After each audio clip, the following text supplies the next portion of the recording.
ये मूवमेंट तो 1994 जुलाई में हमने शुरू किया था, लेकिन 86-87 में एक ऑर्गेनाइजेशन थी उत्तराखंड जन संघर्ष मोर्चा। उस समय उन्होंने एक कॉल दी थी हिमालयन कार रैली में।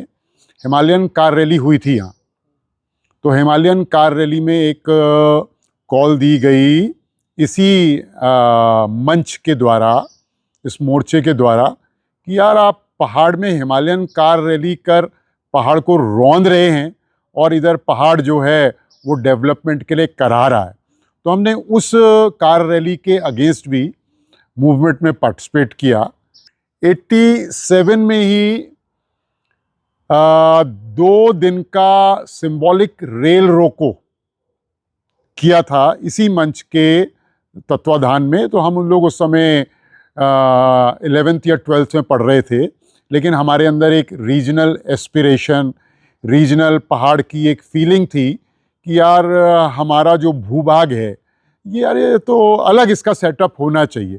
तो हम अलग उत्तराखंड राज्य के तब से समर्थक थे। तो मुझे अच्छी तरह से याद है कि हम 12th में पढ़ रहे थे। ये जो रेलवे स्टेशन है यहाँ पर हमने सिंबॉलिक चक्का जाम भी किया अलग उत्तराखंड की मांग को लेकर, और रेलवे स्टेशन के अंदर भी प्रदर्शन किया।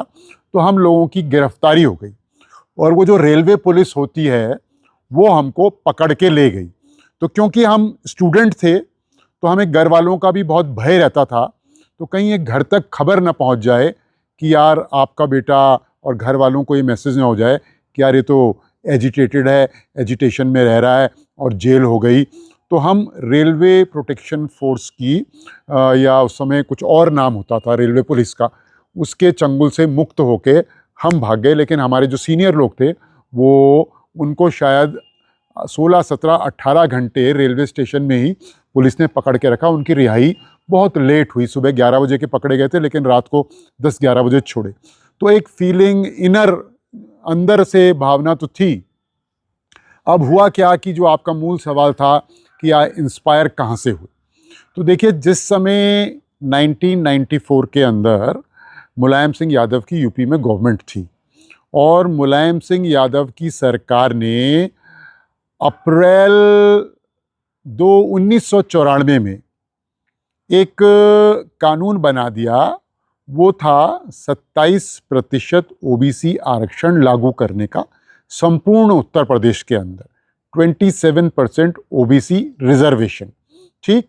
और क्योंकि हम लोग भी पहाड़ के लोग उस समय उत्तर प्रदेश के अभिन्न अंग थे, तो जब ये हमारे कानों तक ये बात पहुंचते पहुंचते 2 महीना लग गया।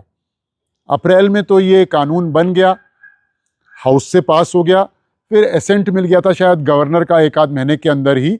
जब इसको एसेंट मिला तो उसके बाद जून में हमने कहीं अखबारों में पढ़ा, शायद कहीं से हमको जानकारी आई कि यूपी गवर्नमेंट ने, मुलायम सिंह यादव की सरकार ने 27% अन्य पिछड़े वर्गों को लेके आरक्षण दे दिया।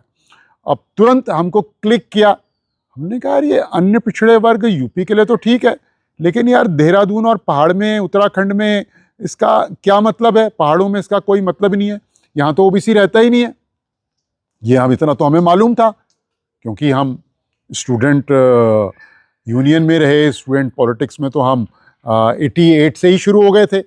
भले ही 1990 में, 90-91 में मैं सेक्रेटरी बना यहाँ और 93-94 में प्रेसिडेंट बना, लेकिन हमें इतनी समझ, जानकारी और इतनी पॉलिटिकली हम अवेकंड थे करंट अफेयर्स में क्या क्या हो रहा है, हमारे स्टेट के इंटरेस्ट कहाँ किल हो रहे हैं, कहाँ सर्व हो रहे हैं, इतना हमें ज्ञान था।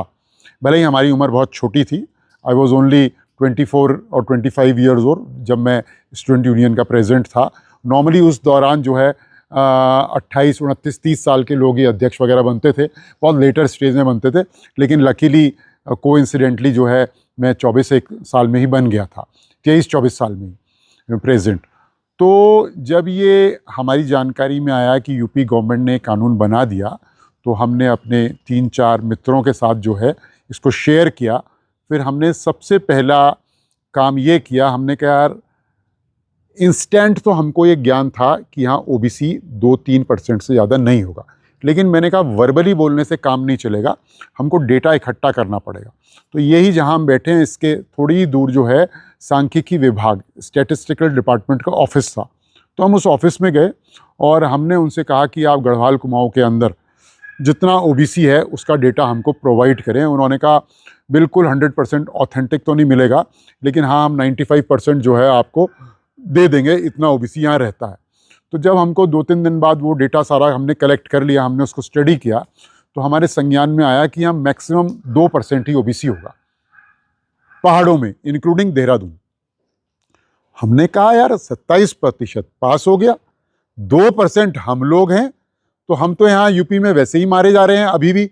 और अगर ये 27% पहाड़ में भी लागू हो गया, देहरादून में भी लागू हो गया, तो सबसे पहले हमारी एजुकेशन, फिर जो प्रोफेशनल कोर्सेज, फिर हमारा इंजीनियरिंग, मेडिकल, इसके अलावा जितने प्रोफेशनल कोर्सेज होते हैं, इसके बाद गवर्नमेंट जॉब्स, इसके बाद जो है जो फाइनेंशियल एड्स मिलती हैं, जैसे लोन होते हैं वो सब्सिडी पे मिलते हैं, या जितनी भी योजनाएं हैं, इसका लाभ तो सारे यूपी के लोग हमारे पहाड़ के हिस्से का वो ले जाएंगे, और हम पहाड़ के लोग जो हैं ठन ठन गोपाल भर के बैठ जाएंगे, हम तो सेकंड क्लास सिटीजन हो जाएंगे। तो हमने कहा सारे बेनिफिट्स जो हैं वो हमारे ले जाएंगे यूपी के लोग, यानी मैदान के लोग, और हम पहाड़ के लोग जो हैं वंचित हो जाएंगे, हम और पीछे हो जाएंगे। तो हमने पहली मीटिंग करी स्टूडेंट्स को लेके, और पहली conference, press conference Rajpur road में कांग्रेस भवन के अपोजिट वेजिटेरियन एक रेस्टोरेंट होता था, वो 1950s का वो रेस्टोरेंट था, बहुत पुराना। तो हमने पहली प्रेस कॉन्फ्रेंस करी,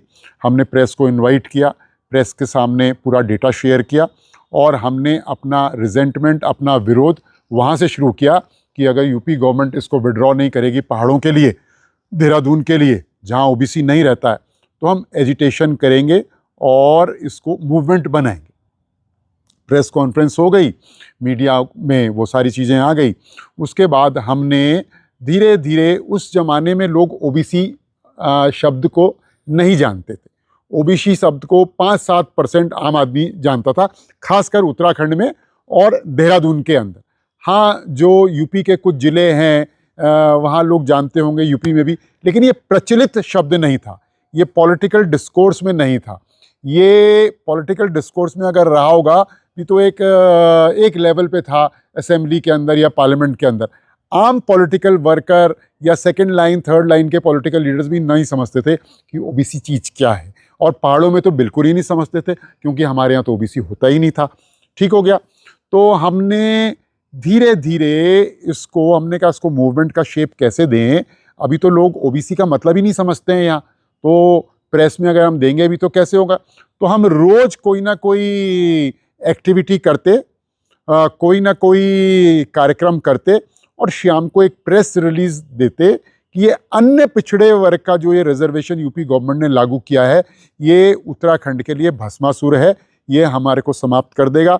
हमारे डेवलपमेंट के जो प्रोजेक्ट्स हैं, हमारे जो राइट्स हैं, हमारे को जो बेनिफिट्स हैं, education, government job, medical, engineering, professional courses, ये हमारे सब जो हैं वो न्यूनतम होते जाएंगे, तो हमारा हिस्सा यूपी के लोग लेके जाएंगे। तो हम रोज़ एक प्रेस रिलीज़ हमने 20 दिन तक दी कि ओबीसी आरक्षण बर्दाश्त नहीं, ओबीसी को विड्रॉ करें, और ओबीसी को हम थोड़ा एलैबोरेट करके अखबार के माध्यम से, मीडिया के माध्यम से लोगों को समझाते थे। जब ये सिलसिला 20 दिन तक चलता रहा, उसके बाद हमने कहा यार अखबार में छप तो रहा है यार, लेकिन उतना नहीं छप रहा है जितना कि लोग इसको बिल्कुल विजिबल हो और क्लियरली ये हेडलाइंस में नहीं बन रहा है। तो हमने फिर Mussoorie degree college, Rishikesh degree college, Vikasnagar degree college, इसका दायरा वहाँ बढ़ाया। महिला महाविद्यालय में जाना, डीबीएस डिग्री कॉलेज में जाना, एसजीआरआर में जाना, डीडब्ल्यूटी में जाना, ऐसे जितने भी कॉलेजेस थे, यहाँ हमने अपना मूवमेंट बढ़ाया, यहाँ के स्पीचेस देना शुरू किया, यहाँ हमने जनरल गैदरिंग बुलानी शुरू करी और स्टूडेंट्स को एड्रेस करना शुरू किया। तो एक एक्टिविटी हमने कुछ दिनों, ये अवेकनिंग जिसे कहते हैं कि जागरूकता अभियान के रूप में इसको चलाया, लेकिन हमने देखा यार इसको भी यार उतनी हाइप नहीं मिल रही जितनी मिलनी चाहिए।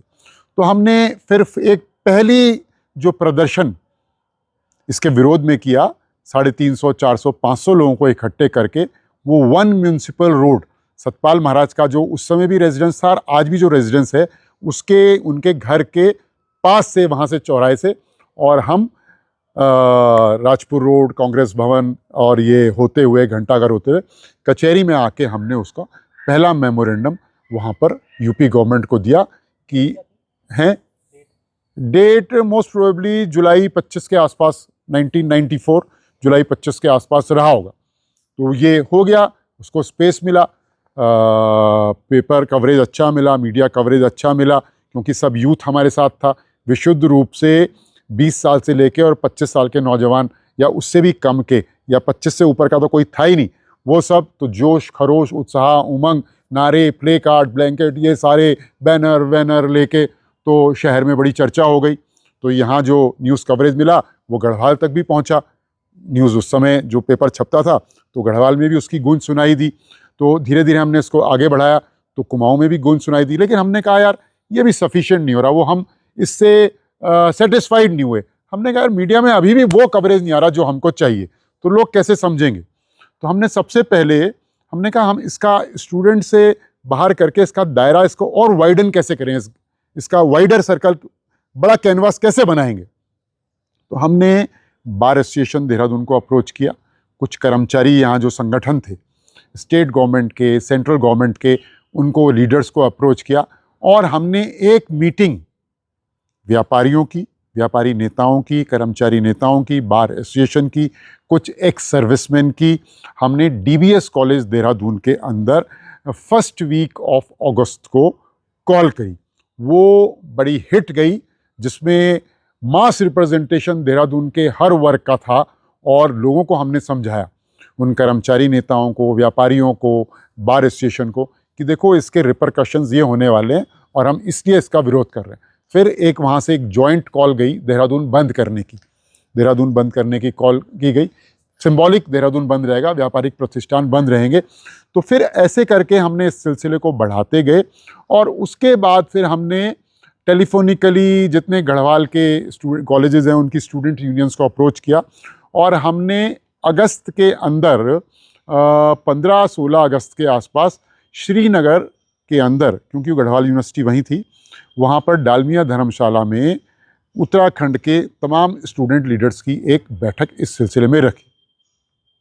फिर हमने जब बैठक समाप्त हो गई तो कोई निर्णय लिए, हमने कहा उत्तराखंड बंद की कॉल होगी, 2 दिन का बंद करेंगे।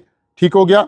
और हमने श्रीनगर के अंदर जो है वो अपना जुलूस मार्च निकाला। हमको पता चला कि उस समय जितने बीजेपी के लोग थे, विधायक थे, उनकी एक गोला बाजार में मीटिंग हो रही थी, जिसमें उस समय हरक सिंह एमएलए थे, निशंक एमएलए थे और ये 12-13 एमएलए जो हैं गोला बाजार में बीजेपी की सभा कर रहे। तो हमने अपने स्टूडेंट्स का रुख जो है उधर ही की तरफ मोड़ दिया। हमने मंच को पूरा वेकेट करा दिया, मंच पे कब्जा कर दिया, माइक अपने हाथ में ले लिया और हमने कहा भाई जितनी पॉलिटिकल पार्टीज़ हैं हमारी बात को सुने, इस बात को रेस करें, और जो तुम एमएलएज हो, जो जनप्रतिनिधि हो, यूपी असेंबली में बैठ रहे हो, तुम वहाँ विरोध क्यों नहीं कर रहे हो भाई? जब ये बिल पारित हुआ तुमने वहाँ विरोध क्यों नहीं किया? तो हमने उनको लिटरली जो है वहाँ से खदेड़ दिया स्टूडेंट्स ने और मंच हमने कब्जा लिया। हमने कहा हमारे उसमें रहेगा। उसके बाद इस आंदोलन ने बड़ी रफ्तार पकड़ी और इसी बीच में पौड़ी के अंदर इंद्रमणि बडोनी जी वगैरह अनशन पे बैठ गए कि उन्होंने वो अनशन पे बैठे ओबीसी आरक्षण के विरोध में नहीं, उन्होंने कहा अलग उत्तराखंड की डिमांड को लेकर। हमारी समझ में भी आ गया, हमने कहा हमारा स्टेट अलग होगा, हम तय करेंगे कि रिजर्वेशन किसको देना है, किसको नहीं देना, कितना प्रतिशत देना है, कितना नहीं देना। तो मैंने कहा इन सब चीज़ का जो सॉल्यूशन है वो अलग स्टेट है। तो स्टूडेंट लीडर्स को हमने कन्विंस किया और हम भी अलग उत्तराखंड राज्य निर्माण की मांग को लेकर लगभग 25 अगस्त के आसपास हमने भी इस मूवमेंट को, जो रिजर्वेशन ओबीसी अव्यवहारिक हम इसको कहते थे, अव्यवहारिक 27% ओबीसी आरक्षण को हम अव्यवहारिक मानते थे, इम्प्रैक्टिकल, हमने इसको चेंज कर दिया अलग उत्तराखंड राज्य की मांग को लेकर। उसके बाद अलग उत्तराखंड राज्य की मांग को लेकर उत्तराखंड संयुक्त छात्र संघर्ष समिति का हमने गठन किया। एक हमारे बाद बनी उत्तराखंड संयुक्त संघर्ष समिति, एक छात्र संघर्ष समिति और एक उत्तराखंड संयुक्त संघर्ष समिति। तो जब स्टूडेंट्स आगे आए, महिलाओं को भी समझने लग गई, जो आम महिला थी वो तो अपने बच्चों के भविष्य के लिए बहुत चिंतित थी, तो फिर तो महिलाएं जो निकलने लग गई कि हाँ अलग उत्तराखंड राज्य होना चाहिए। हम ही तय करेंगे कि हमारा रिजर्वेशन कितना होना चाहिए। तो ये मूवमेंट फ्लेयर अप हो गया और उसके बाद जो है 1 सितंबर खटीमा गोलीकांड हुआ, 2 सितंबर को मसूरी गोलीकांड हुआ। उसके बाद तो ये आग की तरह पूरे उत्तराखंड के पर्वतीय प्रदेश के अंदर और पर्वतीय अंचलों में, हरिद्वार के अंदर भी, रुड़की के अंदर भी, जहाँ पर्वतीय लोगों की अच्छी खासी संख्या थी, वो भी एजिटेटेड होने लगे और ये मूवमेंट हल्का सा उत्तराखंड की सीमाओं को तोड़ते हुए दिल्ली, चंडीगढ़, उधर की तरफ भी ये धीरे धीरे धीरे शुरू होने लगा। 1 अक्टूबर 1994 उत्तराखंड संयुक्त छात्र संघर्ष समिति और उत्तराखंड संयुक्त संघर्ष समिति ने दिल्ली के रामलीला मैदान में अलग उत्तराखंड राज्य निर्माण की मांग को लेकर भूतो न भविष्यति एक विशाल प्रदर्शन रैली करने का निर्णय लिया था। तो उस समय इतना जोश उत्साह था आम नागरिकों के और आम जनता के अंदर कि ये कहें कि वो स्वतः स्फुरत, लोगों ने ये नहीं देखा कि किसके पास क्या पैसा है, क्या संसाधन है। तो देहरादून से भी 1 अक्टूबर 1994 की रात को सैकड़ों हज़ारों की तादाद में छोटी बड़ी गाड़ियां, बड़ी बसेस, छोटी बसेस, आपका टेम्पो ट्रैवलर, मिनी बसेस, ये सब लोगों की प्राइवेट व्हीकल्स को लेकर हम पंचायती मंदिर देहरादून से दिल्ली के लिए रवाना हुए। और उस समय का जो मंज़र था वो ऐसा मंज़र था, ये घंटाघर के पास पंचायती मंदिर है, वहाँ का मैं आपको दृश्य बता रहा हूँ कि महिलाएं आरती की थाली लेके, तिलक करके, आरती उतार के सभी आंदोलनकारियों को दिल्ली रैली के लिए विदा कर रही थी। हम भी बस में बैठ के यहाँ से गए, लेकिन क्या हुआ, यूपी गवर्नमेंट जो है उसको भनक लग गई थी कि लाखों लाख उत्तराखंडी दिल्ली रैली के लिए जाएंगे, और सेंट्रल गवर्नमेंट को भी भनक लग गई थी। तो उन्होंने हमको चेकिंग के नाम पे मोहंड, जब पहाड़ ख़त्म होता है तो वहाँ पर हमें रोक लिया, लेकिन वहाँ पर पुलिस की संख्या बहुत ज़्यादा नहीं थी। आंदोलनकारियों की बसें सैकड़ों में थी, छोटे व्हीकल्स, छोटी बसें, प्राइवेट कार्स, ये सब मिला के हज़ारों की तादाद में गाड़ियाँ थीं। तो वहाँ पर पुलिस ने हमको आधा पौना घंटा चेकिंग के नाम पे डिरेल किया, थोड़ा सा हिंड्रेंस पैदा करी, लेकिन फिर जाने दिया। लेकिन जब हम लोग रात को 11 बजे के आसपास नारसन पहुँचे तो वहाँ थोड़ा बड़ा हमको मुकाबला करना पड़ा, क्योंकि पुलिस ने वहाँ थोड़ा बैरिकेडिंग कर रखी थी। पुलिस वाले तो थे ही हमको रोकने के लिए, लेकिन सिविल कपड़ों में कुछ क्रिमिनल एलिमेंट टाइप का भी लोग थे। तो वहाँ पर पुलिस ने हमसे रोका भी, मारपिटाई भी करी, गोली भी चली वहाँ पर नारसन में, बटों से उन्होंने हमारे 3-4 लोगों को घायल भी किया। तो आंदोलनकारी फिर बसों से उतर के, हम ही लोग लीड कर रहे थे, हम ही फ्रंट पे थे मोर्चे पे, तो हमारे को देखा देखी 200, 250, 400, 500 लोग वहाँ पर सड़क में आ गए। तो वहाँ पुलिस से मुकाबला हुआ। फिर जब पुलिस ने उधर से हमारी पिटाई शुरू करी तो इधर से पथराव हुआ। तो नारसन जो थाना था, हम थाने तक पहुँच गए, थाने में भी पथराव हुआ, लेकिन थाने के अंदर फोर्स बहुत कम था। तो पुलिस वाले डर के मारे थाना छोड़कर भाग गए।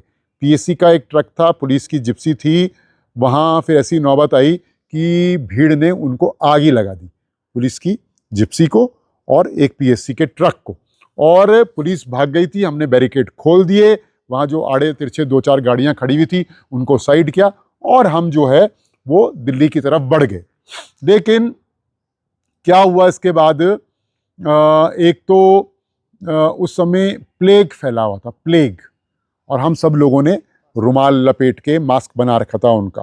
मेरे पास एक अच्छी खासी विसिल थी जो मैंने गर्दन में टांग रखी थी कॉन्वॉय को कंट्रोल करने के लिए या डायरेक्शन देने के लिए, तो मैं विसिल का प्रयोग कर रहा था।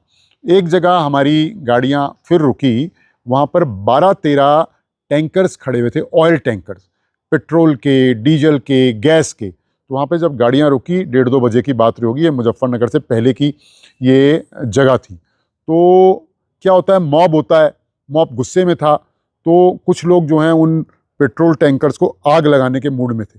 आग लगाने के लिए मूड में इसलिए थे क्योंकि नारसन में हमारे साथ बदतमीजी हुई, और उससे पहले मोहन में बदतमीजी हुई, तो लोगों में बहुत गुस्सा था कि हमको दिल्ली, तो हमने किसी तरह से लोगों को कंट्रोल करके हमने कहा एक अगर टैंकर में आग लगेगी, ये सीरीज में खड़े हुए हैं 12-13, तो हमारी सैकड़ों गाड़ियां उड़ जाएंगी, लोग मर जाएंगे। तो लोगों को हाथ जोड़ जोड़ के वहाँ से जो है गाड़ियों में धक्के देके बैठाया।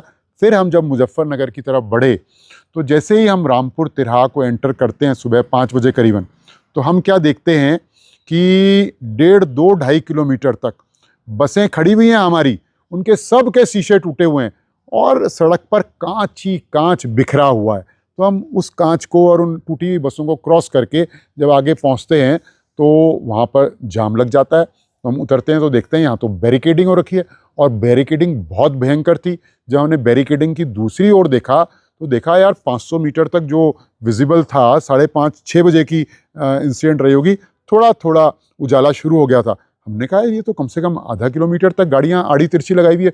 बड़े बड़े ट्रक, बड़ी बड़ी बसेस पंचर करके वहाँ पर, और फोर्स वहाँ खड़ा हुआ था बड़ी तादाद में, पुलिस का, भयंकर। तो हम लोग जो भी लोग थे उस समय, मैं नाम मुझको याद हैं काफ़ी लोगों के, तो हमने देखा कि वहाँ पर मौके पे डीएम, एसएसपी और डीआईजी खड़े हुए बैरिकेडिंग के दूसरी पार। तो हम 8-10 लोगों का एक डेलीगेशन बना के गए। हमने कहा जी हम दिल्ली रैली के लिए जा रहे हैं, पीसफुल जा रहे हैं, शांतिपूर्वक, आप चाहो तो हमारी बसेस की चेकिंग ले लो, हमको आगे जाने दीजिए। उन्होंने कहा किसी कीमत पे आप पूरा जोर लगा लो, हम आपको आगे बिल्कुल नहीं जाने देंगे, क्योंकि भारत सरकार के आदेश हैं और यूपी सरकार के आदेश हैं, आप चाहे तो जो कर लो। हम समझ गए उलझने का मतलब है यहाँ पर कोई बहुत बड़ा गोलीकांड हो जाएगा, सैकड़ों लोग मर जाएंगे, हजारों लोग घायल हो जाएंगे।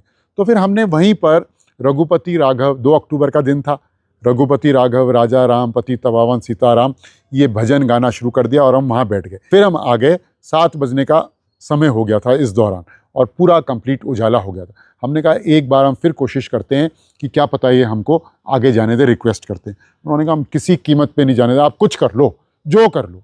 तो हम समझ गए कि ये जाने नहीं देंगे, तो फिर हम वहीं आ गए।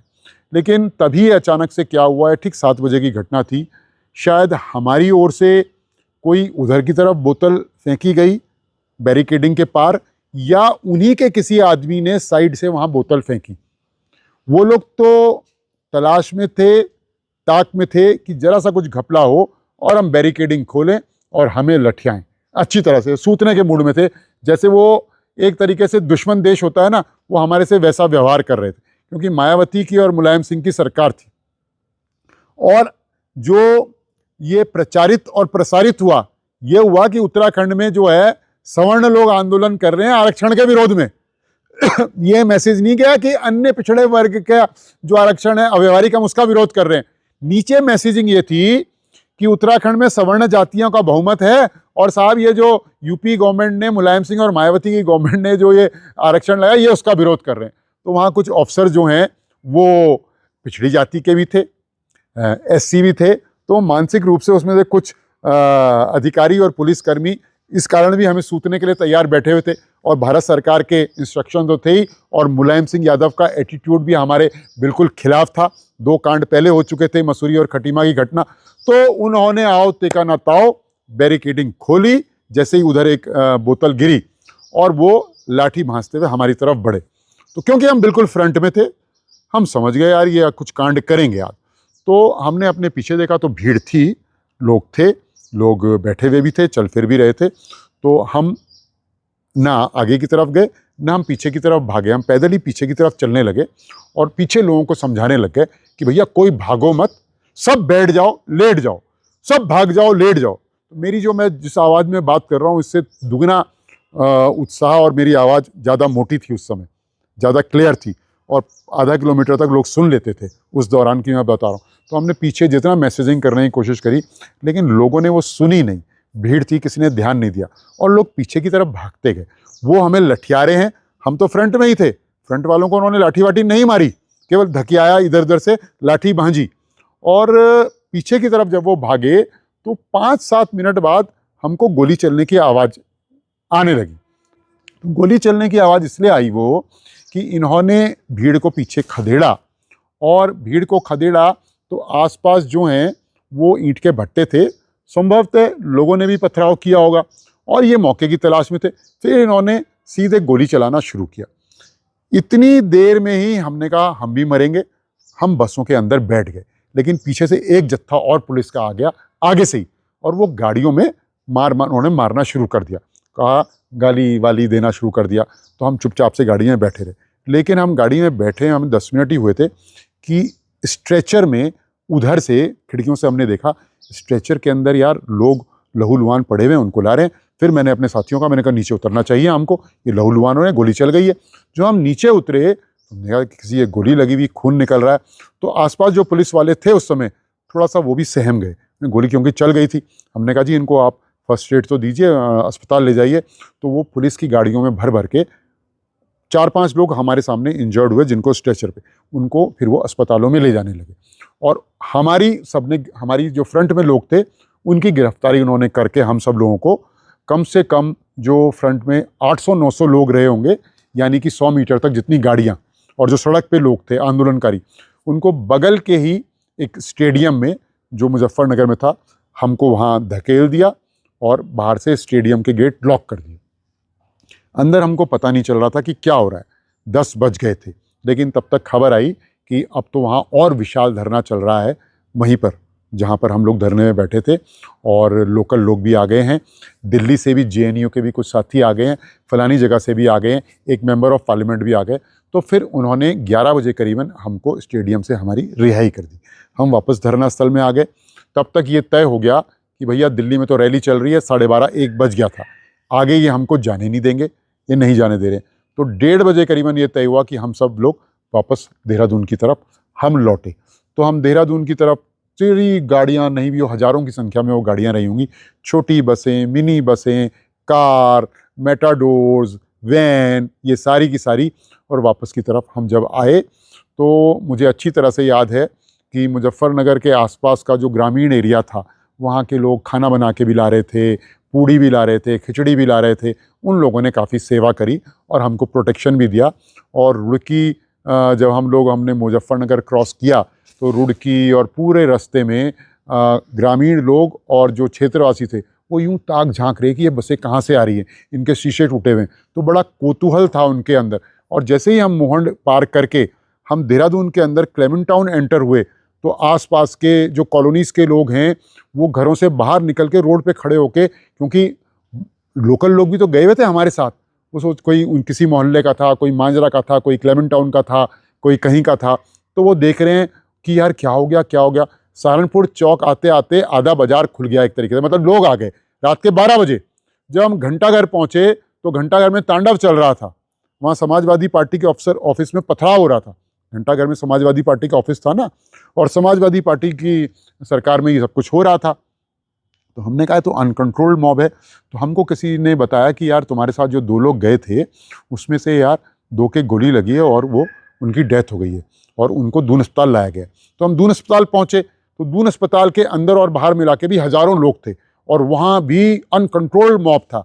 भले ही वो कोई तोड़फोड़ नहीं कर रहा था, लेकिन गुस्सा और आक्रोश बहुत ज़्यादा था लोगों के अंदर। तो हम अस्पताल तक गए, हमने देखा, मालूम चला कि जो हमारे साथी थे उनको दून अस्पताल से उनके घर उनकी डेड बॉडीज़ को पहुंचा दिया गया। तो उनके घर नेहरू कॉलोनी में हम गए, लेकिन हम अंदर नहीं गए क्योंकि वो हमारे जान का थे, परिचित थे। बाहर से ही हमने सारा जायज़ा लिया। हमने कहा हम इनको क्या मुंह दिखाएंगे। उसके बाद हम लोग अंडरग्राउंड हो गए, अपने अपने घरों को चले गए। सुबह 3 अक्टूबर 1994 जब अखबारों में मुजफ्फरनगर की इंसिडेंट का सारा ब्यौरा फ्रंट पेज में आया, टीवी न्यूज़ आई, इलेक्ट्रॉनिक मीडिया बहुत कम होता था उस समय, तो देहरादून में भी तांडव हो गया। जगह जगह पुतले फूंकने लगे मुलायम सिंह के और भारत सरकार के।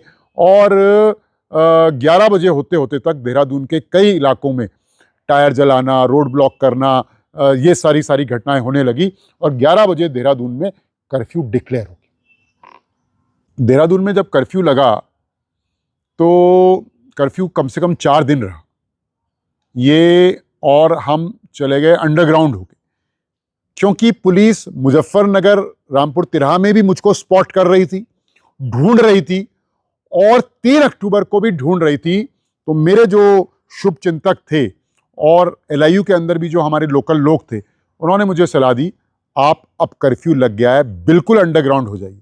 तो फिर मैंने कारगी, एक इलाका है देहरादून का, उस समय कारगी इतना डेवलप नहीं हुआ था, छोटी मोटी आबादी थी। तो मैंने सिख का भेष धारण करके, पगड़ी वगड़ी पहन के, दाढ़ी वाड़ी मेरी बढ़ी गई थी। 5 दिन में अंडरग्राउंड रहा, घर वालों को सूचना भेज दी थी कि मैं फलानी जगह रह रहा हूँ। उसके बाद थोड़ा सा आंदोलन धीमा पड़ा पूरे उत्तराखंड में। तो हमने उसकी कंटिन्यूटी को बढ़ाने के लिए हमारे यहाँ जो एक उत्तराखंड सांस्कृतिक मोर्चा था, जो रंगकर्मी थे, जो कवि थे, जो लेखक थे, उन लोगों ने शुरुआत करी सुबह सुबह प्रभात फेरियों की, कि वो सुबह सुबह मोहल्लों में जाके ये प्रभात फेरियां आयोजित करते थे और गीत गाते थे आंदोलन के लिए। नहीं, इसमें डॉक्टर अतुल शर्मा, ठीक, जयदीप सकलानी, सतीश धौलाखंडी, फिर ये रोशन धस्माना, ये सब लोग इंक्लूड, उदय शंकर भट्ट, इन सब की टीम जुड़ गई और लड़के लेंगे, भिड़के लेंगे, छीन के लेंगे उत्तराखंड, गिरदा के गीत गाए जाने लगे और बल्ली सिंह चीमा के भी गाए जाने लगे, डॉक्टर अतुल शर्मा के जो लड़के लेंगे, भिड़के लेंगे, छीन के लेंगे उत्तराखंड। तो एक माहौल बना और फिर धीरे धीरे धीरे धीरे वही आंदोलन का स्वरूप जो है आने लगा। फिर संघर्ष समिति इकट्ठा हुई, पूरे उत्तराखंड को यूनाइट किया, फिर कॉल दी कि चक्का जाम होगा, बंद होगा, सारे सेंट्रल गवर्नमेंट के ऑफिस को बंद करेंगे, अब कंप्लीट शटडाउन होगा, अब जो है रेल रोको होगा। तो ये सारे सीरीज में चलते रहे। अब इतना होने के बावजूद ये मूवमेंट चलता रहा। 95 में श्रीयंत टापू गोलीकांड हुआ। जिस दिन श्रीयंत टापू गोलीकांड हुआ उस दिन रात के 9 बजे तक मैं श्रीयंत टापू में मौजूद था, मेरे साथ मेरे साथी भी मौजूद थे। हम गढ़वाल और उत्तराखंड भ्रमण पर गए हुए थे और लौटते हुए हम श्रीयंत टापू में, हमने कहा जाके देखते हैं वहाँ क्या सिचुएशन है। तो हम 7 बजे करीबन बोट में बैठ के श्रीनगर में श्रीयंत टापू तक गए। दिवाकर भट्ट जी उसको लीड कर रहे थे। तो जब हम श्रीयंत टापू गए और हमने, अंधेरा हो रहा था, 7, साढ़े 7, 8 बज गए थे, सब लोगों से बात करी कि क्या है, अब आपकी क्या योजना है। तो दिवाकर भट्ट जी से भी बात होती रही। तो हमको ये लगा ये अपनी योजना बता नहीं रहे हैं, ये बता नहीं रहे हैं कि ये आज क्या करने वाले हैं और ये क्या इनकी योजना है, और ये कुछ डार्क में रख रहे हैं, ये आउट नहीं कर रहे हैं, बहुत गोपनीयता बरत रहे हैं। तो असमंजस हुआ और शक भी हुआ कि इनके आंदोलन का स्वरूप क्या होने वाला है, हमें नहीं पता। फिर मेरे साथ 2-3 लड़के ऐसे थे जिनमें से 2 लड़कों को डोईवाला शुगर मिल में अगले दिन इंटरव्यू के लिए जाना था, उनकी नौकरी का, और उनकी नौकरी का केवल इंटरव्यू होना था, उनकी नौकरी लगनी थी। तो मुझे इंसिस्ट करने लगे कि भैया आज चलो, यहाँ रुक के क्या करेंगे, मेरे कल इंटरव्यू होना है, मेरा इंटरव्यू होना है। तो उन्होंने इंसिस्ट किया। कुछ हमें भी इंट्यूशन हुआ कि यार यहाँ बड़ा ही साला बड़ा कुछ हो रहा है, यहाँ कुछ गड़बड़ चल रही है, यहाँ ये बता नहीं रहे हैं कि करने क्या वाले हैं। हम वहाँ से निकल गए रात के 10:30 बजे के आसपास और हम देहरादून पहुँचे थे। तो अगले दिन सुबह मालूम चला कि श्रीयंत टापू में तो इतना बड़ा कांड हो गया, बहुत बड़ा कांड हो गया। पूरे फोर्स ने घेर के उस टापू में लोगों को नदी में बहा दिया। जो तैर सकते थे, जो जानते थे उस नदी का, जो उस नदी के तैराक थे, वो तो दिवाकर भट्ट जी सरी के लोग, वो तो निकल गए तैर के, लेकिन कुछ लोगों को बट से, पत्थरों से मार के नदी में ही फेंक दिया गया। तो 2 लोगों को नदी में बहा दिया गया जिनकी डेड बॉडीज़ बाद में रिकवर हुई। एक तो यशोधर बेंजवाल जो चमोली ज़िले के रहने वाले थे, और एक देहरादून का ही राजेश रावत। तो फिर हम राजेश रावत के घर पहुँचे 10 बजे करीबन। हमने कहा हम तो रात के 9 बजे तक वहीं थे। तो उसके पिताजी कहने लगे यार वो तो क्या कहते हैं, राजेश तो वहीं था, पता ही नहीं चल रहा है। तो उसके शायद 1 दिन बाद राजेश रावत और यशोधर बेंजवाल की बॉडियाँ मिल पाई और दे वर ऑलमोस्ट डेड, पानी में उनकी बॉडी फूल गई थी। तो श्रीयंत टापू हुआ। उसके बाद जो है लगातार ये चलता रहा। इधर हम भारत सरकार से कोशिश करते रहे कि हमें वार्ता के लिए बुलाएं। तो फिर क्या हुआ कि भारत सरकार ने भी वार्ताओं का एक दौर शुरू किया, जिसमें 2 बार उन्होंने 2 मंत्री नियुक्त किए थे उत्तराखंड के विभिन्न संगठनों से बातचीत करने के लिए। एक तो कामसन थे, वो स्टेट मिनिस्टर थे भारत सरकार में, और दूसरे रिजवी थे शायद। तो इन दोनों लोगों से बातचीत करने के लिए साउथ ब्लॉक में यहाँ से 7-8 डेलीगेशंस गए थे, जिसमें यूथ वाले डेलीगेशन में हम लोग भी गए थे। लेकिन वो फिर बाद में ऐसा लगा कि ये केवल टटोल रहे हैं, किसी कंक्लूजन में नहीं पहुँच रहे हैं, गंभीरता नहीं है इसमें गंभीरता नहीं है। तो अल्टीमेटली होते होते प्राइम मिनिस्टर नरसिम्हा राव जी उस समय प्रधानमंत्री थे। नरसिम्हा राव जी के यहाँ से कॉल आया उत्तराखंड संघर्ष समिति को कि आप आइए और प्रधानमंत्री जी आपसे बात करना चाहते हैं। तो यहाँ से लगभग 22-23 लोगों का एक डेलीगेशन नरसिम्हा राव जी के आवास पर, प्रधानमंत्री आवास पर बातचीत के लिए गया, इंद्रमणि बडोनी जी के नेतृत्व में। मैं भी उसका एक सदस्य था, ठीक। और उसमें काश सिंह एरी, विपिन त्रिपाठी, वेद उनियाल, रंजीत सिंह वर्मा, सुशीला बलूनी जी, विवेक खंडूड़ी जी, सुरेंद्र अग्रवाल जी, ये सब लोग थे। तो नरसिम्हा राव जी उस समय प्रधानमंत्री थे। हम गए तो जैसे वेलकम करना होता है प्रधानमंत्री के यहाँ का प्रोटोकॉल, उन्होंने हमको साउथ इंडियन 1-2 डिशेस खिलाई और कहा कि आप लोग बैठिए, प्रधानमंत्री आते हैं। तो प्रधानमंत्री आए, उन्होंने कहा कि क्या डिमांड है आप लोगों की, आप लोग बद्री केदार से आए हैं।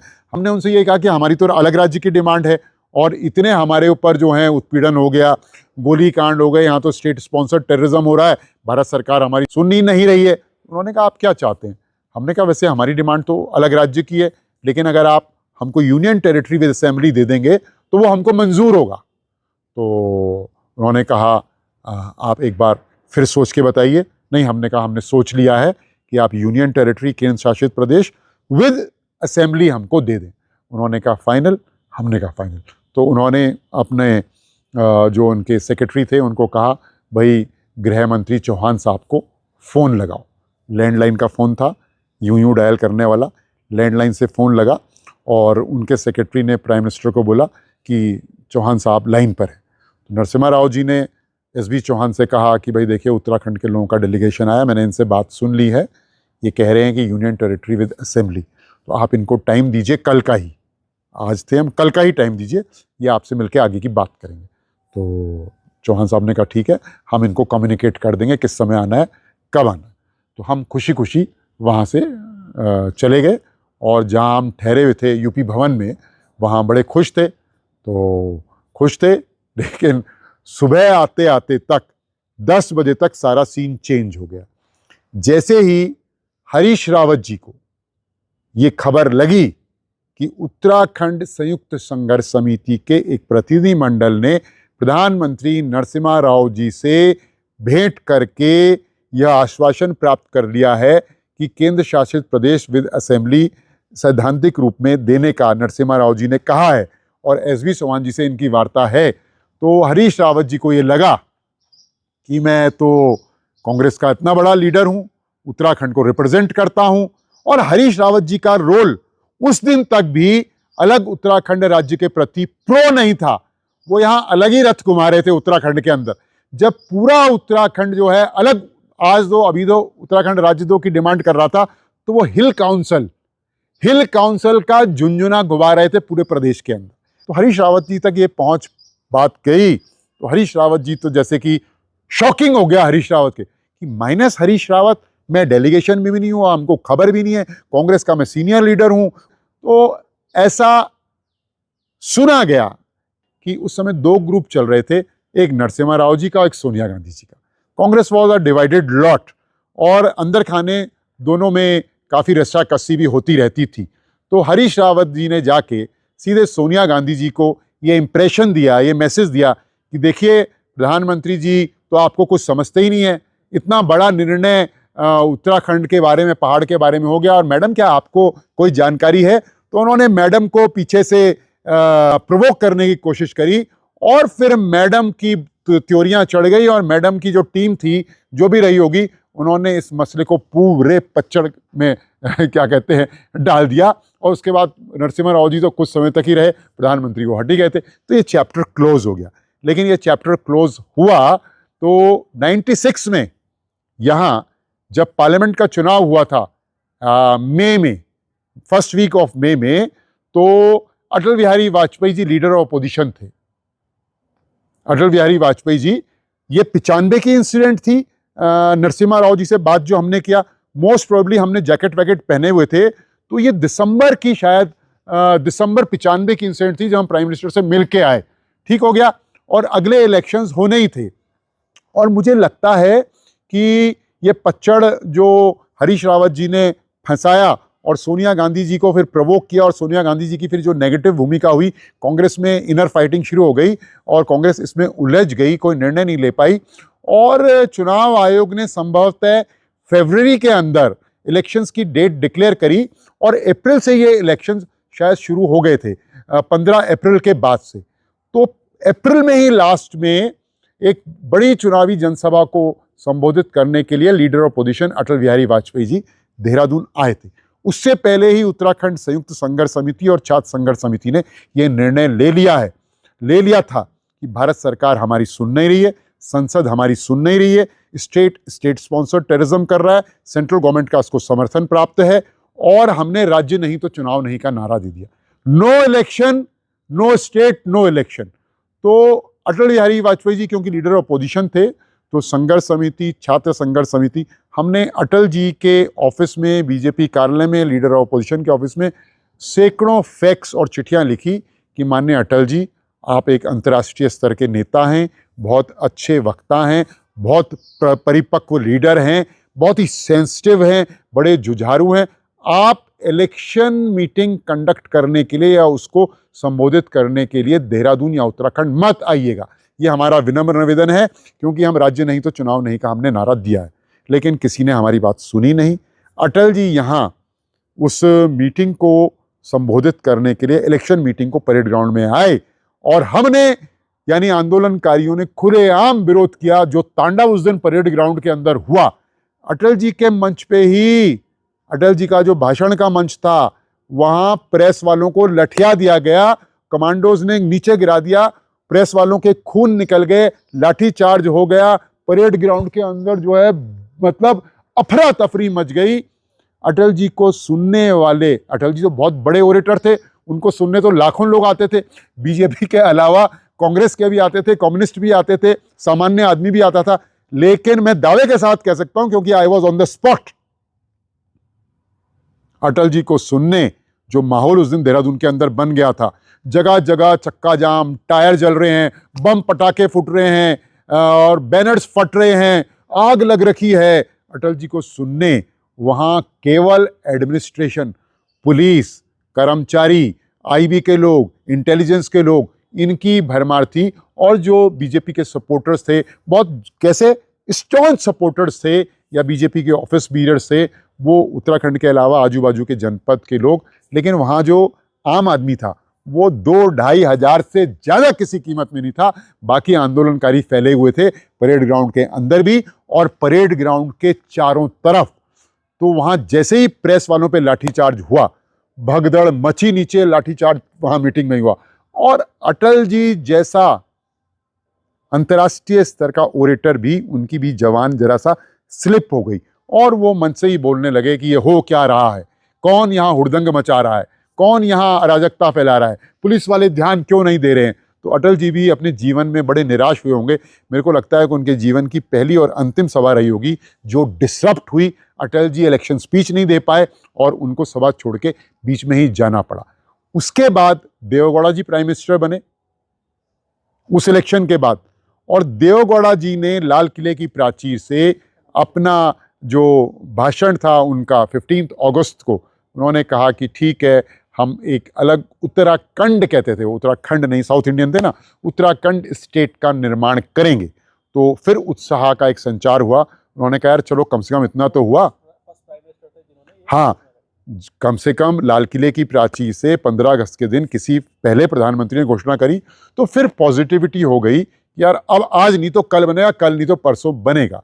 फिर बीजेपी भी काफ़ी और एक्टिव हो गई, क्योंकि बीजेपी के इलेक्शन मैनिफेस्टो में तो था ही अलग उत्तराखंड का वादा। तो 98 के बाद जब 13 महीने वाली गवर्नमेंट चली, उसके बाद तो अटल जी की गवर्नमेंट ने जो हिस्टोरिकल निर्णय लिया, डिस्पाइट इस सब के बावजूद भी कि वो एक गठबंधन दल की सरकार थी, 22 गठबंधन दल उसमें थे और छोटे राज्यों का विरोध करने वाले ममता बनर्जी भी थी उसमें, अकाली दल भी उसमें सम्मिलित था, जो कि खुलेआम ये कह रहे थे कि हम छोटे अलग राज्यों का विरोध करते। उसकी परवाह न करते हुए अटल बिहारी वाजपेयी जी और अटल बिहारी वाजपेयी जी की सरकार ने जो प्रॉमिस किया था कि हम अगर पावर में आएंगे तो हम अलग उत्तराखंड राज्य बनाएंगे, तो उन्होंने उसको बनाया और वो पार्लियामेंट से पास किया और वो राष्ट्रपति के हस्ताक्षर हुए। तो 9 नवंबर 2000 को अलग स्टेट बना। तो ये एक 7 साल का कालखंड का एक मोटा मोटा जो एक स्टोरी है वो इतनी ही।